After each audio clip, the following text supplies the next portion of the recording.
Guys, Father's Day is coming up. And if you're looking for the perfect gift to give your dad, look no further. Help him step up his pocket game. The Ridge wallet, guys, it's light, it's sleek, it's industrial. And by the way, it doesn't fold and awkwardly bulge out of your back pocket. It goes into your front pocket. Ridge wallets hold up to 12 cards, plus all the cash that you need. You can choose from over 30 colors and styles. That includes carbon fiber and burnt titanium. It is the best wallet you can buy. You don't just have to take my word for it. There's over 40,000 five-star reviews. And I'll admit, I was skeptical at first. But once I tried it, I never went back to my old wallet. I'm sure you're going to love it, but guys, there's no pressure. Test it out for 45 days. If you don't love it, and I mean love it, send it back, you'll get a full refund.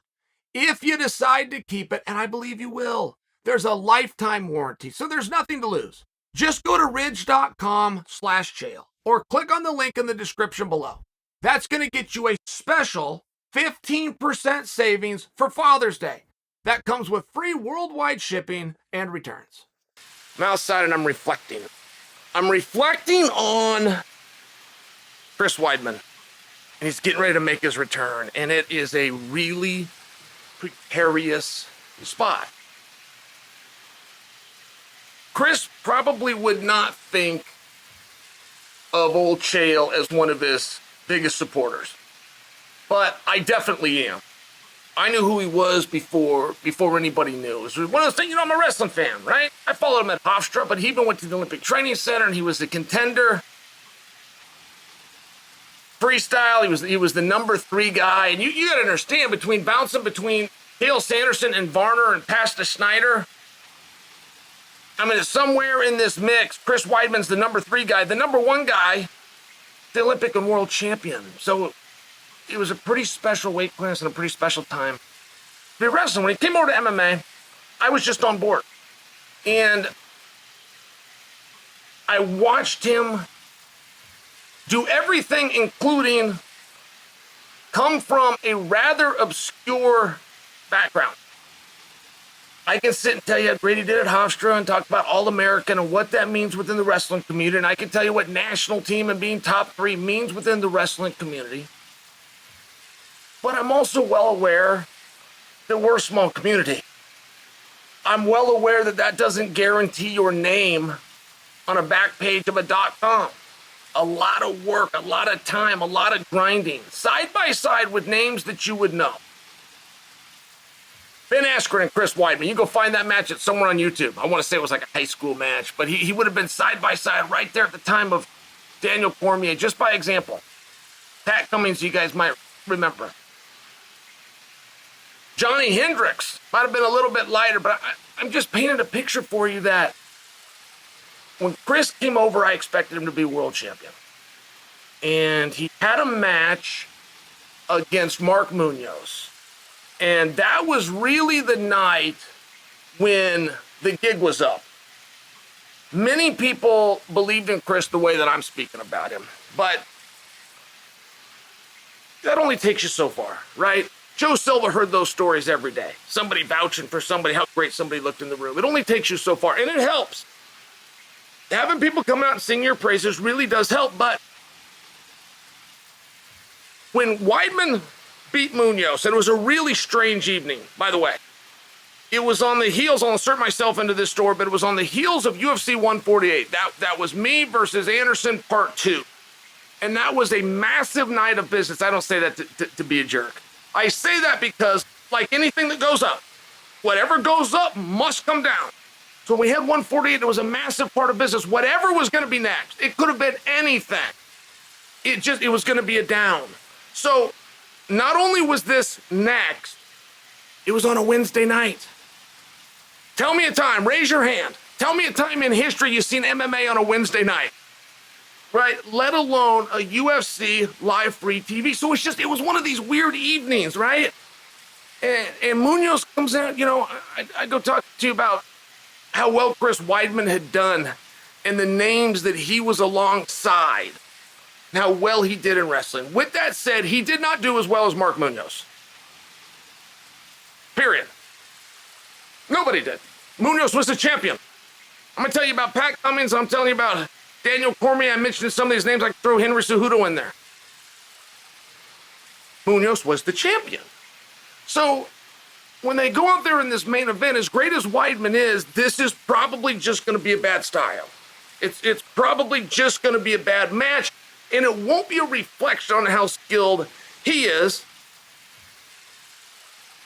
He's just not Mark. And that was a common belief, and not by everybody, but that was a belief. And I think, truth be told, that was probably the belief that Weidman and Mark had. Weidman probably, when he drew the name Mark Munoz, swallowed real deep. He goes, well, I got to go deal with it sometime. Let's go deal with it now. It was one of these situations. Mark was coming in, boom. Weidman threw this elbow, caught him on the forehead, cut him open, but he also got the knockout from it, right? It would have been I think it officially went down as a knockout, but it would have gone down as a TKO. You just couldn't continue from there. So I'm going down memory lane with you. I'm going down memory lane just to share with you, as much as you respect and appreciate and expect Chris Weidman's career to be Hall of Fame worthy, there was more. That's all I'm here to share with you. There was more before people were watching. Even the night I'm referencing, there's many of you that are going, what? There was a Wednesday at UFC? What? Munoz and Weidman, main event, what? You know, there's just a part that until you're known and until you're recognized. And I share that because how many memories do you want? How many memories do you need? I don't have the answer to that. I'm curious as to the answer to that. I always thought, when I think of myself, I always thought one of my superpowers, one of the things that separated me, was my ability to extend my career. And that is a phrase that I was given by Coach Daryl Christian, but I've never forgot it. And Daryl was a great himself, but when his career was over, there was many guys that he had beaten, but they were still wrestling, and he admired that. He admired their ability to extend their career. So I bring that to you because motivation wasn't hard for me. I wasn't there for the money. And it was nice, but I also wasn't there for the praise and the ego. However, in fairness, that was nice too. But it was about competition. It was all I knew. When you get ready for something, you have a goal and you work hard and you discipline and you sacrifice and all of these buzzwords, but they were real to me. And that was how I extended my career. I didn't have anything else. Well, Chris Weidman is in a very different spot. He has had more success. It's hard to relate to. This guy was the best on earth. Not maybe. Not maybe. Not maybe. He was the best. Defeating Mark Munoz is a really big deal, and I know I'm referencing that match that many of you are saying, Chael, what's the big deal? It's a big deal. Chris Weidman stuck around, went to the Olympic Training Center, pursued that, and ultimately came to the UFC because he did not achieve what Mark Munoz achieved. Ultimately. Had he been a champion like Munoz, wouldn't have been any reason to stick around. And only he could tell us how right I am on that. But I'm sharing with you, when you go out there, when you fail to be a national champion and then you beat a national champion, you essentially fixed your life. In many ways, you will write something that would otherwise keep you up and haunt you. So it was a very rare opportunity, and now you're looking at Weidman, right? Sold out arenas. Doesn't just beat Anderson Silva, dominates him. Doesn't just dominate Anderson Silva. He wouldn't did it twice. Okay, great. But that was a style, right? He was lucky with the style.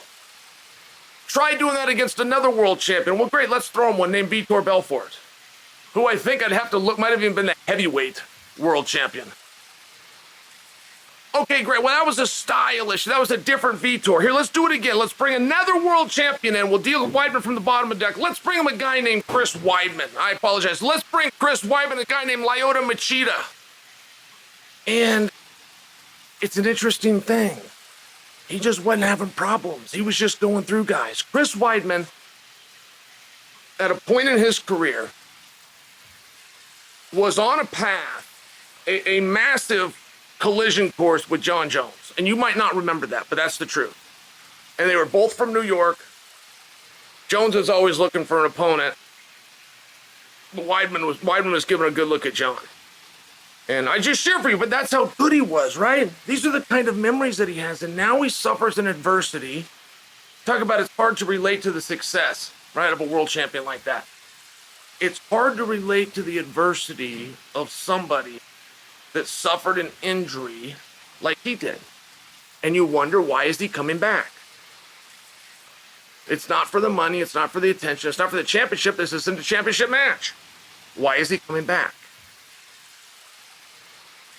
And it comes to some of the things that we're taught as a kid, and we want to be true, and we want to instill in our son. We want to instill, it's okay to get bucked off the horse, you got to get back on it, right?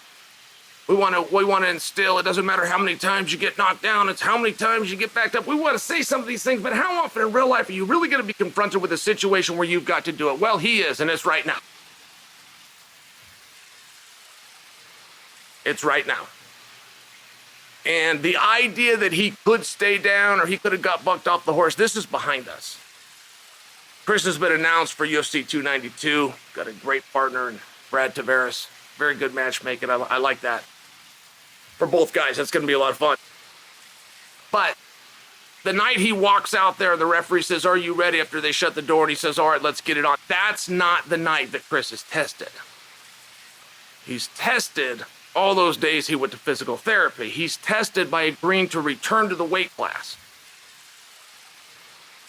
Right? Very relevant. He goes up to 205. He's not working as hard, right? He's got the injury. He can't quite burn the same amount of calories. He goes up a weight class. It's very different. He didn't accept any of those things. And he's coming back. And he's coming back for something. And he's trying to prove something to himself. It's not to us. It is one of the most compelling storylines in sport. I feel it should be the cover of Sports Illustrated. I feel it should be top of the hour on ESPN. I feel like Roman Levitard should be talking about this right now. And the only reason they're not is I think people just don't know. And the people that do know questioned whether or not Weidman could do everything I just told you he's getting ready to do. And I told you on the front of his career that I followed it closely. I told you before the Munoz fight, and I told you right when he's coming out of the training center, and right when he met Ray Longo and starts getting into MMA, I told you back then that I knew in my heart, right? I knew who this guy was. Well, I'm going to tell you the same thing for this point in his career. Tell you the same thing on the back end of his career. And it's going to be questioned and it's going to be doubted, but I'm telling you, I know this guy.